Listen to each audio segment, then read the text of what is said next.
Bueno, comenzamos. Vamos a dar inicio a las cestas moradas. Es lo más complicado de la obra, una gran extensión, y es tan decisivo que nos va a hacer releer toda la obra otra vez y vamos a descubrir la intencionalidad de Teresa y muchas cosas que pasamos desapercibidas desde las primeras moradas en adelante. La mentalidad barroca, cuando construye la biografía de Santa Teresa, como es propio del barroco, ha intentado hacerla objeto de admiración. Y eso nos ha hecho perder de vista que muchos creyentes pueden tener las mismas experiencias que Teresa narra en la obra de las moradas, especialmente en estas de las que estamos comenzando a tratar, las cestas. Las cestas moradas se desarrollan a lo largo de 11 capítulos, más de la mitad de la obra. Como dije, nos van a forzar a releer toda la obra desde esta clave. Percibiremos muchas cosas que nos pasaron por alto y comprenderemos mejor la finalidad propuesta por Teresa en cada etapa o morada que tenemos que recorrer.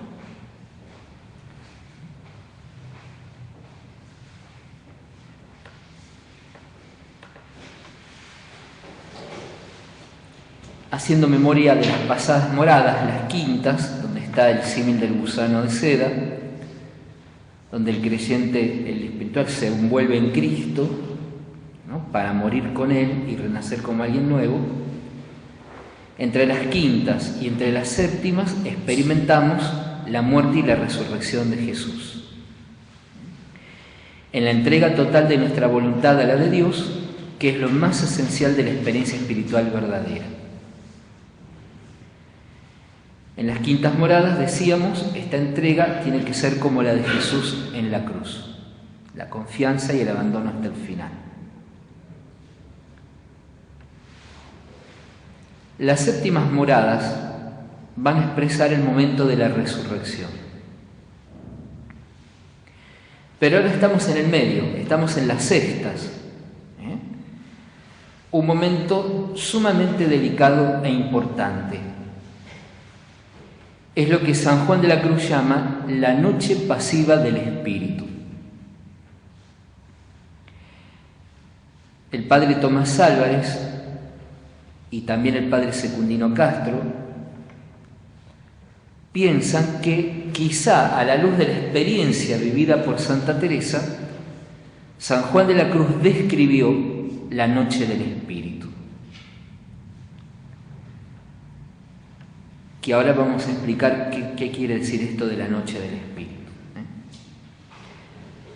Antes de recorrer estas moradas cruciales, es bueno resaltar lo que Teresa afirma en el capítulo 9 de estas sextas moradas. Nos va a sorprender con lo que dice. En fin, hermanas, sin estas hay otras. Y creedme que es lo más seguro no querer sino lo que quiere Dios, que nos conoce más que nosotros mismos y nos ama. Pongámonos en sus manos para que sea hecha su voluntad en nosotras, y no podemos errar. Si con determinada voluntad no estamos siempre en esto. Y habéis de advertir que por recibir muchas mercedes de esta, no se merece más gloria, porque antes quedan más obligadas a servir, pues es recibir más. En lo que es más merecer, no nos lo quita el Señor, pues está en nuestra mano. Y así hay muchas personas santas que jamás supieron qué cosa es recibir estas mercedes. Y otras que las reciben, que no lo son.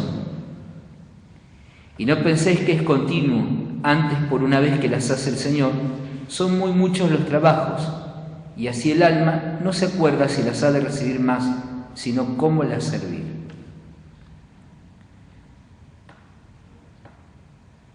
Ha vuelto a lo que nos repite constantemente, ¿no? Lo decisivo es la voluntad de Dios, ¿no? Hacer la voluntad de Dios. Y no podemos errar, dice, si con determinada voluntad nos estamos siempre en esto. Esto es lo decisivo. Y nos acaba de decir que hay muchas personas santas que jamás reciben las gracias que se explican en estas cestas moradas. Hay multitud de fenómenos místicos. Son santos y no las han recibido. Y también nos sorprende diciendo, y hay quienes las han recibido y no son santos. Porque lo decisivo no es lo extraordinario. Lo decisivo es la unión con Dios haciendo su voluntad. Se puede llegar a ser santos sin estas experiencias que aquí se describan.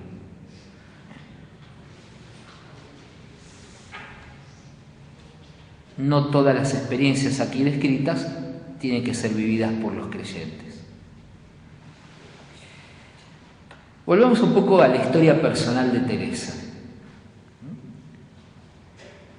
Cuando, podemos decir, vivió aproximadamente estas cestas moradas. Abarca un tramo muy largo de su vida, entre los 43 o 44 años de su vida hasta los 57. 13, 14 años. Son los años de las duras pruebas por parte de los confesores y teólogos de Ávila.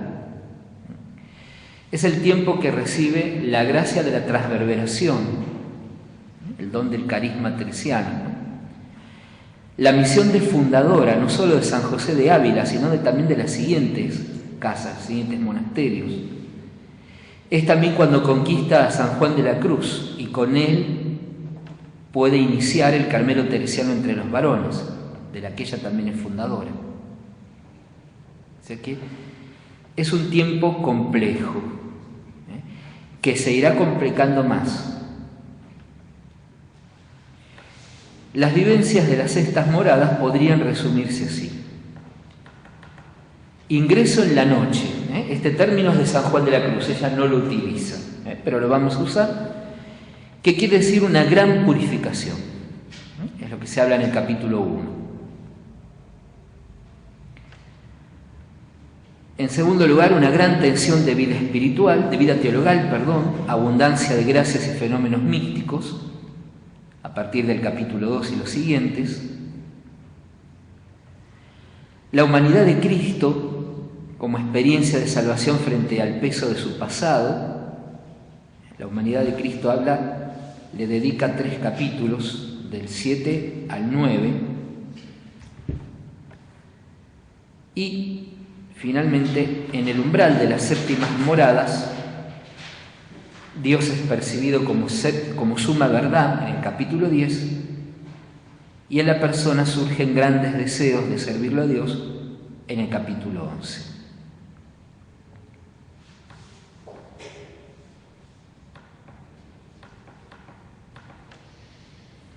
Bien.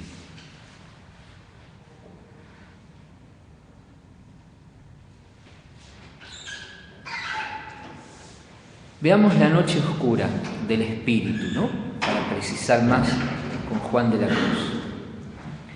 Esto que voy a leer a continuación es una síntesis de un artículo del padre Secundino Castro, un carmelita español.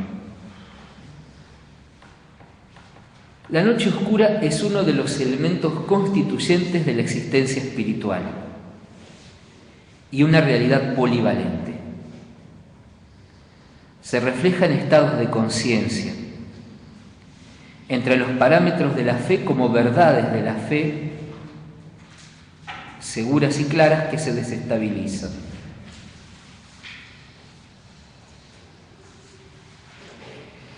El último estadio de la misma, de la noche, es la percepción de incapacidad sustancial de Dios que siente el hombre. Aquí radica lo que San Juan de la Cruz llama noche oscura en sentido propio, aunque luego el santo lo va a extender a otros momentos de menor intensidad. La noche es actuación amorosa de Dios. Tiene como fin la recreación del ser del hombre, su despliegue para que Dios advenga al hombre como amigo en su propio estilo. Dios va capacitando al hombre, lo va renovando para que Dios mismo pueda estar más presente, si se quiere, planificando al ser humano. Aunque se siente como ausencia, es presencia amorosa y cualificada que no se logra percibir de momento por la intensidad que provoca esta experiencia. Ya que, como dice Juan de la Cruz, de secreto enseña Dios al alma y le instruye con perfección de amor, sin ella hacer nada ni entender cómo. Segundo libro de la noche, 5.1. También el mismo segundo libro de la noche, 9.1. Y también segundo libro de la noche, 2.1.7.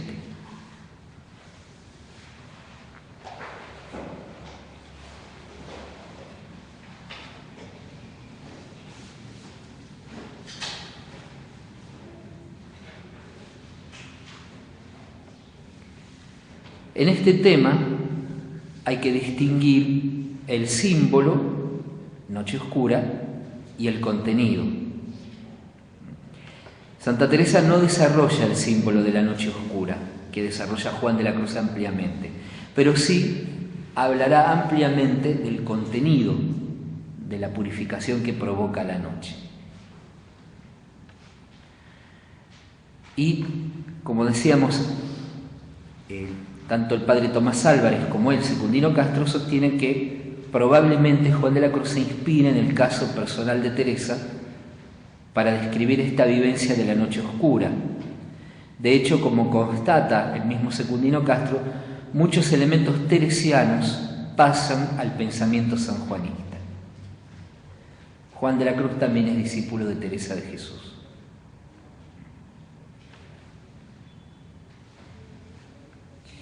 Padre Secundino cita 3 pasajes teresianos que confirman esta apreciación. 2 son de las sextas moradas, que es la que nos estamos ocupando, y uno es del libro de las fundaciones.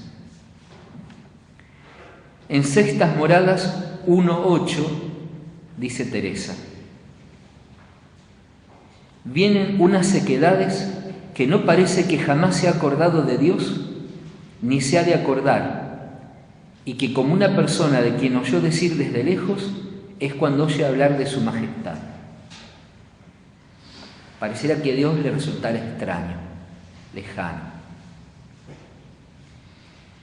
En el capítulo 11, parágrafo 7 de estas sextas moradas, dice lo siguiente: yo os digo que será imposible dar a entender cuán sensible cosa es el padecer del alma y cuán diferente al del cuerpo, si no se pasa por ello.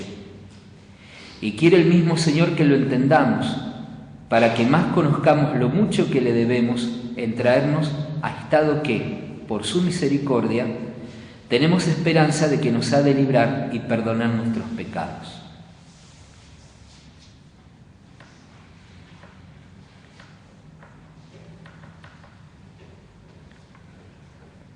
El tercer texto, como decía, es del libro de las fundaciones. Está narrando la fundación de Segovia. Ha recibido ya la gracia del matrimonio espiritual, o sea, la cima de la séptima morada, mientras está en el monasterio de la Encarnación como priora, forzada a ser priora del monasterio de la Encarnación, y ha conseguido llevar como confesor de la comunidad a San Juan de la Cruz. Y es en este periodo que están juntos, que coinciden, que ella alcanza la cima de la vida espiritual. Pero nos sorprende diciendo que a pesar de haber llegado a este alto estado, sigue habiendo purificaciones. Dice así en Fundaciones 21.4: mas porque no hubiese fundación sin trabajo alguno, dejado el ir yo allí con harta calentura y hastío, y males interiores de sequedad y oscuridad en el alma grandísima, y males de muchas maneras corporales, que lo recio me duraría 3 meses, y medio año que estuve allí siempre fue mala. Ay, males espirituales y problemas graves en su salud. Lo ve todo como un conjunto purificador, a pesar de que ya ha alcanzado la séptima moral. Ahí es cuando San Juan de la Cruz le plantea ya la obediencia y un día no le da la comunión. No.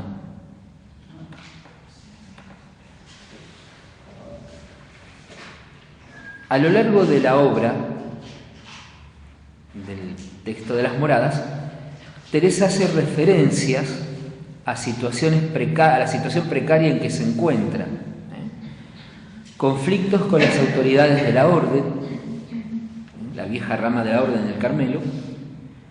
La Inquisición se ha apoderado del libro de la vida, denunciado por la princesa d'Éboli. Los amigos influyentes han sido removidos de su cargo, o han muerto, o han perdido el poder. Anímicamente se encuentra mal y físicamente también.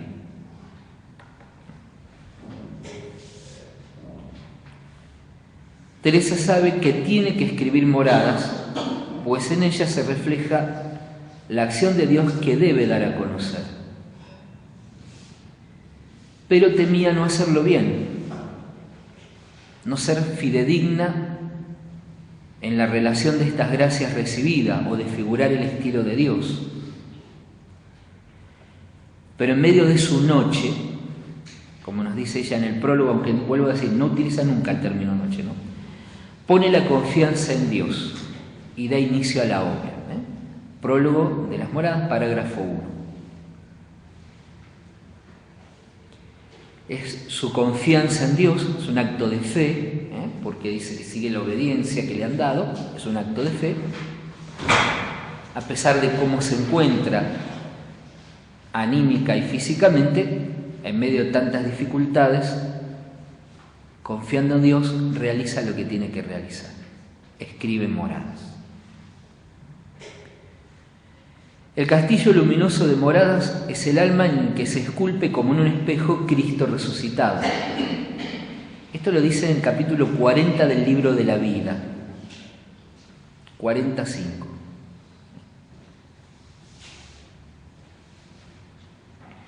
Con esta imagen, Teresa está expresando que el yo del hombre no solo se sustenta en Cristo resucitado, sino que también emerge de Él.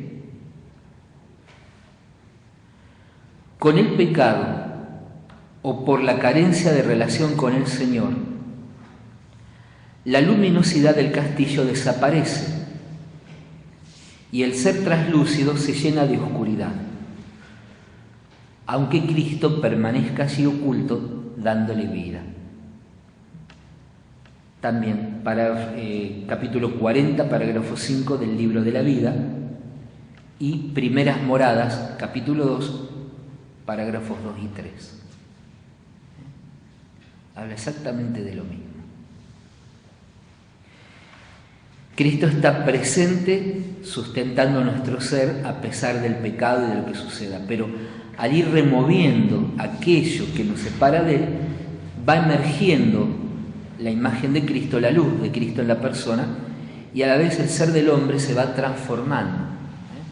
Pero lo que queda claro es que no solamente es el pecado de lo que hay que cuidarse, sino también de la falta de conocimiento, de intimidad con el Señor. Son dos cosas: el pecado y la ignorancia.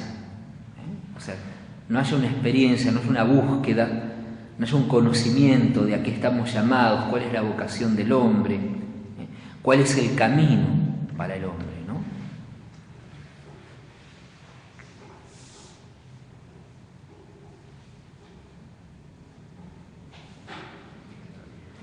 El propósito de Moradas, dice Secundino Castro, será recuperar la luminosidad del ser en fuga nupcial hacia la aurora, saliendo en la noche en busca de la presencia de Dios oculto en el alma. Ese es el propósito del libro. El hombre se halla en noche oscura, en este caso, pero por falta de relación con el Señor. La noche oscura propiamente dicha va a venir después, en la gran purificación que va a hacer Dios en el ser del hombre para transformarlo definitivamente. El viajero hacia la aurora del yo no debe buscar ni asentarse en su marcha en ningún gusto espiritual. Ya lo dice Teresa en Segundas Moradas 2.7. Abrazados con la cruz, lo demás como cosa accesoria.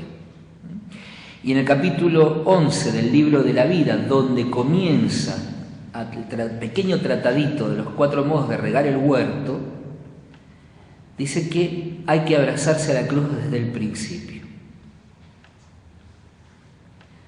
Fíjense que esto lo desarrolla ampliamente Juan de la Cruz, pero es ella la que tiene la experiencia primera. Y quizá a nosotros nos resulte más accesible, porque Teresa es como más comprensible de los altibajos de la persona. Juan de la Cruz escribe perfectamente, comprendiendo todo esto, pero al escribir se muestra un poco más aséptico, más catedrático. Él no se expone, se oculta detrás de su escritura, es parte de su personalidad maravillosa. Sin embargo, sabemos que como padre espiritual de muchísimas personas, ha sido alguien sumamente comprensivo y de una pedagogía exquisita, ¿no? Pero en las obras quizá a veces no se refleja, por eso hay que conocerlo a él también en esta acción. Teresa, como se vuelca todo en su escrito, nos está diciendo lo mismo que Juan de la Cruz, o anticipándose a Juan de la Cruz, pero de un modo que a nosotros nos llega de una manera mejor, porque la vemos a ella fluctuando, la vemos comprendiendo el camino y alentando permanentemente. Juan de la Cruz es un poco más seco en el escribir, pero es por escritura, no es por personalidad. Él se esconde detrás de su escrito, él no se expone tanto como Teresa, ¿no? Parte de su espiritualidad de anonadamiento, ¿no? Detrás de todas las cosas, para quedar siempre Cristo en el lugar, en el centro, ¿no? Esa es la personalidad de Juan de la Cruz en este caso, ¿no?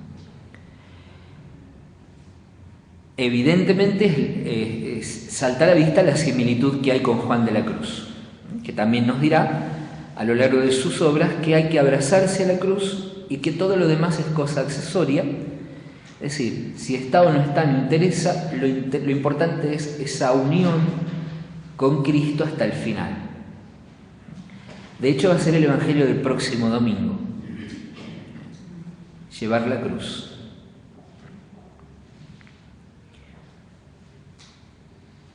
La relación con Dios, acá lo dice Teresa, lo va a repetir Juan de la Cruz, debe establecerse desde la fe. La grandiosidad de Juan de la Cruz es decirnos que la única manera de acceder realmente a la unión con Dios es a través de la vida teologal desarrollada al máximo: fe, esperanza y caridad que Dios ha infundido en nuestro bautismo. Y que las 3 virtudes teologales van purificando, integrando, renovando, transformando distintos aspectos del ser humano. O sea, el ser humano entero, en todos sus aspectos, es renovado por la acción de la gracia de Dios en las virtudes teologales. Para muchos, la sequedad espiritual, ambos santos hablan de esto, puede ser motivo de abandonar el camino, ya que generalmente al principio se produce esa sensación gustosa a la que el sujeto de morada siente la tentación de adherirse. Teresa exhorta a la entrega, poniendo como modelo a Jesús. Juan de la Cruz también dice cómo a veces esa búsqueda de los gustos en Dios es no buscarlo a Dios, sino buscarse a uno mismo egoístamente. A veces las personas frustran su proyecto espiritual porque están buscando en la espiritualidad simplemente una solución inmediata, express, a sus problemas, y no esa transformación profunda de raíz que lo renueva tanto al ser humano que ni se imagina lo que Dios tiene preparado para él. La persona egoístamente o limitadamente está buscando una tranquilidad inmediata, un consuelo inmediato, pero no está buscando esa presencia de Dios, ese enraizarse, ¿no? Ese ser tan transformado que cambia toda la vida y permite ver y actuar en la vida de una manera totalmente distinta. Hay una transformación total del hombre que Dios quiere para el ser humano a imagen de su Hijo Jesús. Pero vuelvo a repetir lo que decíamos al principio, no significa que tenga que pasar por todas las experiencias fenomenológicas, místicas, sino que puede ir viviendo este proceso de transformación y de purificación en la medida en que se adhiere más y más a la voluntad de Dios. Así la cruz de Jesús queda en el corazón de la noche, de toda la gran obra de purificación y transformación. Sucede en la cruz, a través de la cruz.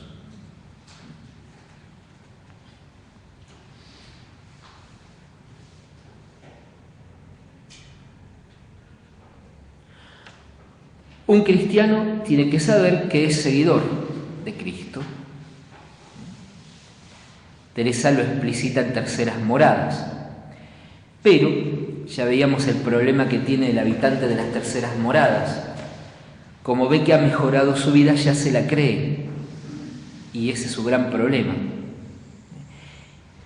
Se parece al joven rico del Evangelio. ¿Por qué? Porque se apoya más en su razón que en la fe.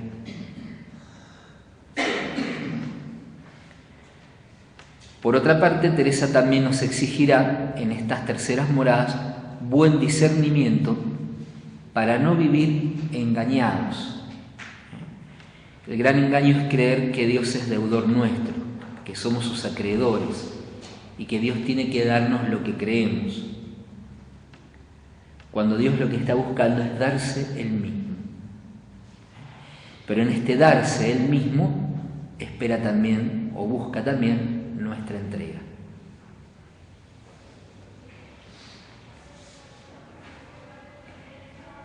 En el umbral de la experiencia mística que constituyen las cuartas moradas, el espiritual, la persona que recorre, tiene la tentación de querer permanecer en este estado, ahuyentando de sí mismo todo lo que puede considerar un obstáculo.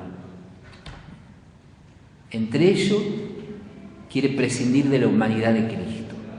Gran error, gran desacierto, porque constituye una profunda confusión en la vida del orante. Pierde el camino.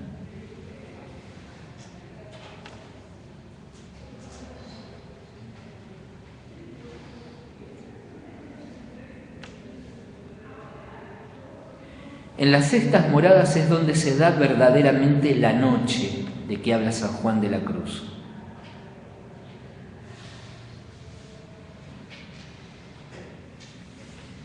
Teresa coloca una noche previa al desposorio espiritual, digamos como una etapa anterior a la gran gracia del matrimonio espiritual, y otra posterior al mismo. Hay una previa purificación que antecede el desposorio, después viene una segunda purificación más profunda que la va a llevar a la transformación en Cristo, o como dice ella, al matrimonio espiritual. Son dos cimas importantes: desposorio espiritual, donde Teresa experimenta que su vida se centra en Cristo, está narrado en el libro de la vida, y ella cree que ahí ha llegado la cima de la vida espiritual. Cuando termine vida no conoce este tema del matrimonio espiritual todavía, ¿no? Lo conocerá más adelante, por eso lo va a describir ampliamente aquí en las séptimas moradas, aunque siempre va a estar apuntando a llegar a esta cima para la que fuimos creados y llamados.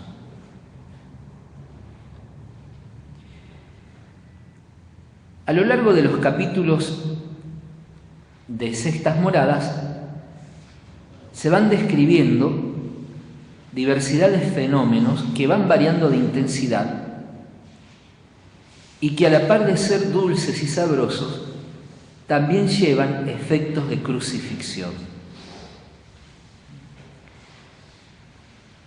Sin embargo, Teresa advierte: jamás haga nada, ni le pase por pensamiento, sin parecer de confesor letrado y avisado y siervo de Dios, aunque más y más entienda y le parezca claro ser de Dios.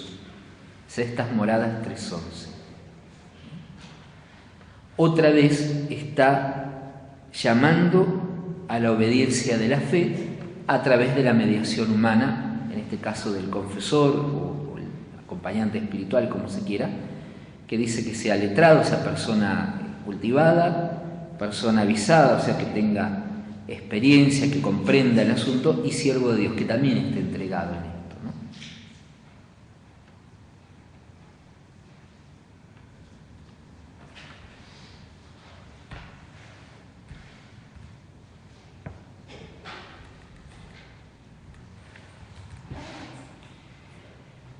Es ahora cuando tiene lugar el desposorio espiritual. Esta gracia es el centro de las sextas moradas. Tiene lugar en medio de un arrobamiento, como dice ella, Sextas Moradas 4:1. Y esta gracia se debe a que, de otra forma, el ser humano no podría soportar semejante iluminación. Sextas Moradas 1:1.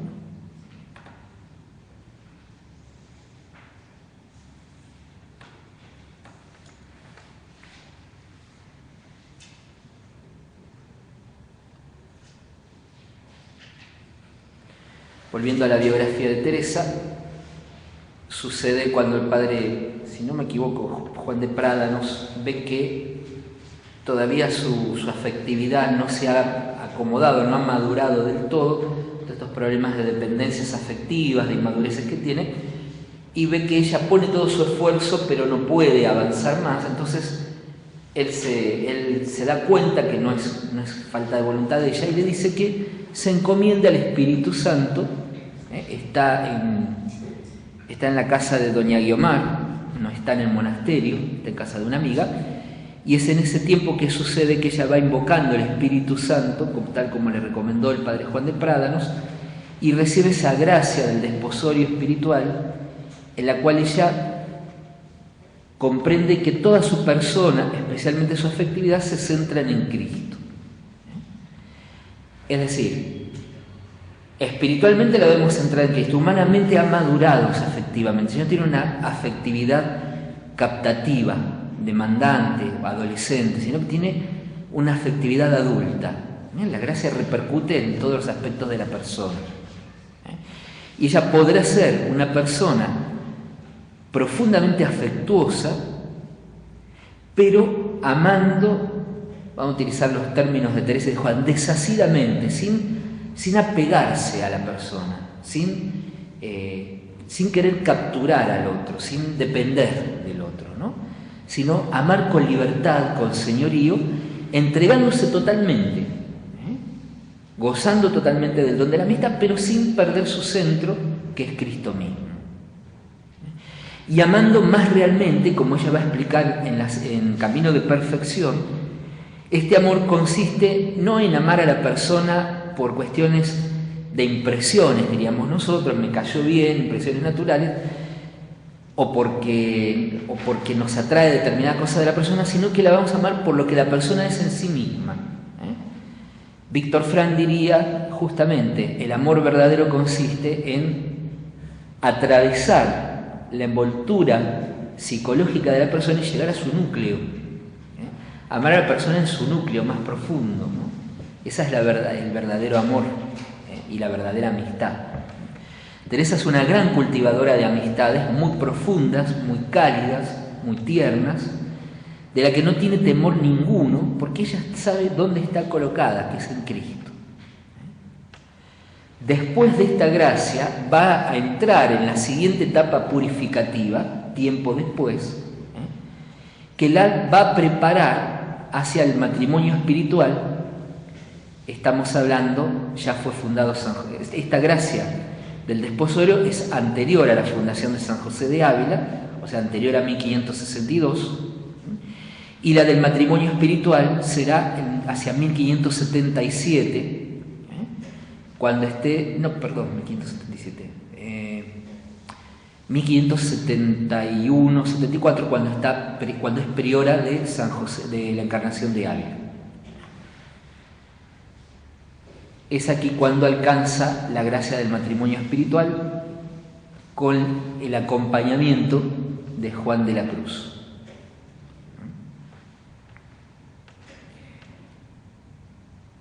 La responsabilidad contraída con tantas gracias y la memoria de los pecados pasados ponen en vilo al alma.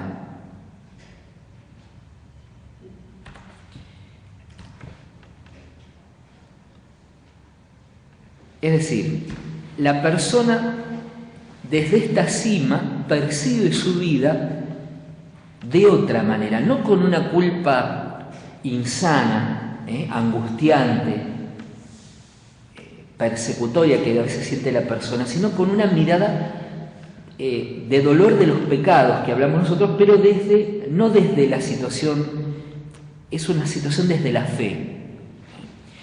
Siente más profundamente sus pecados porque está tan próximo al Señor que siente la fuerza del amor del Señor y siente haber fallado. La próxima vez vamos a hablar de esta diferenciación entre la culpa insana que nos aflige y la culpa sana, entre comillas culpa, la vamos a decir, es este sentimiento que habla Teresa aquí, este mirar los pecados, que ella pinta tan fuerte en el libro de la vida, porque claro, ya está desde esta ladera cuando escribe, y que personas que no tienen idea del itinerario espiritual teresiano han querido ver en Teresa de Jesús gravísimas situaciones de pecado. Incluso hubo un historiador que le atribuyó toda clase de inmoralidades, como el de haber tenido hijos cuando era monja o cuando era adolescente, y cualquier clase de disparates por desconocer el itinerario espiritual, ¿no?, que ella misma describe, ¿no?, y cómo desde la cima ven de otra manera todas las cosas. El alma se siente en vilo, pero esta pena que provoca el haber pecado en el pasado se cura al oír de los labios del mismo Señor que Él nos regala todos los dolores y trabajos que había pasado en su pasión. O sea, entrega a la persona, le está haciendo entender a la persona: mira, todo esto lo viví yo por vos, y todo esto te lo entrego para que vos te sientas liberada de esa situación del pecado. Todo esto le produce tales deseos de ver a quien tanto la ama, que vive con harto tormento, aunque sabroso, dice ella también, ¿no? Pero tiene ya el gran deseo de estar definitivamente con Cristo.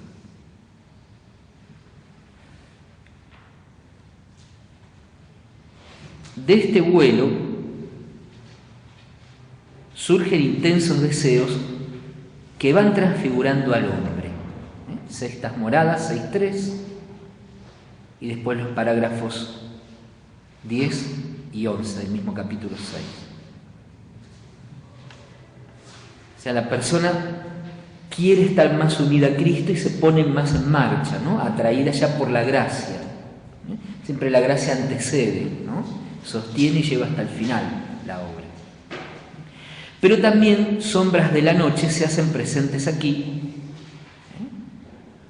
como la inseguridad, el temor a ser engañada, Sextas moradas 6.2,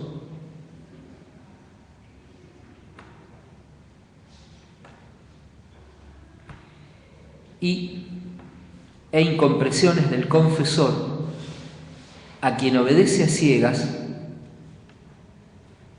y a la vez sentirse cobarde y atemorizada. Sobre esto último puntualiza: entiendo yo que la deja el Señor entonces en su natural. Sextas moradas 6.5. Bueno, Vamos a dejar acá un pequeño inconveniente en el texto. Vamos a hablar la próxima vez de la presencia de Cristo, la humanidad de Cristo en estas moradas. Vamos a hablar el tema del sentimiento del pecado, el insano y el sano, y vamos a hablar también de la noche propiamente dicha, la noche purificada.